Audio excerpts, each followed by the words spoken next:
Quels canaux puis-je utiliser pour encoder et numériser un document? Deux possibilités s'offrent à vous quand vous désirez numériser un document, soit via la plateforme, soit en procédant de l'extérieur du portail. Commençons par la plateforme. Imaginons que vous désiriez télécharger une facture d'achat. Cliquez à gauche sur « Achat ». Deux possibilités apparaissent en haut à droite. Importez vous-même un fichier ou scannez un fichier via un scanner USB connecté.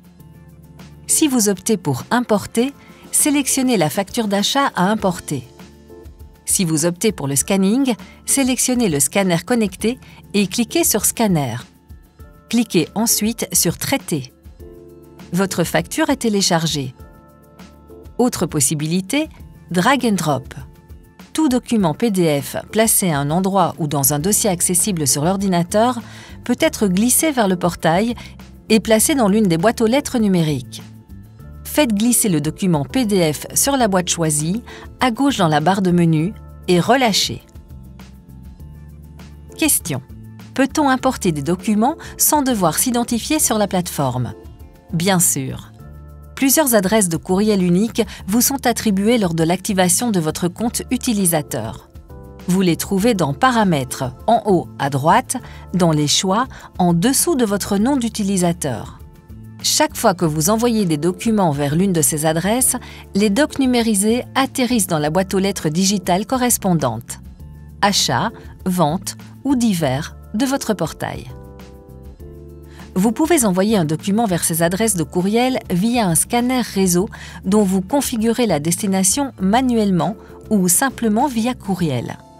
Lorsque vous recevez un courriel ou une facture via courriel, vous pouvez le ou la transférer via courriel, avec ou sans annexe, vers l'une des adresses mail uniques que vous trouverez sous « Paramètres ».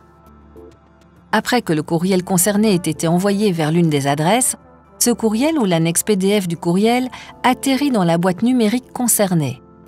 De même, lorsque le document PDF est inséré dans un fichier zip, le courriel peut être immédiatement transféré vers l'adresse courriel unique concernée. Le document PDF sera extrait du fichier zip et mis à disposition dans la boîte numérique.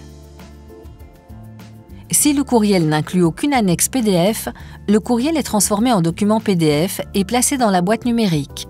De même, une facture électronique contenue dans le courriel en format UBL ou IFFF est placée immédiatement dans la boîte numérique. Si vous utilisez un smartphone, vous pouvez transférer une photo ou un scan via des applis telles que CamScanner, HandyScan, GeniusScan, Office Lens ou Google Drive vers l'une des adresses courriel uniques. Ils arrivent sous forme d'annexe PDF dans la boîte courriel numérique de l'application.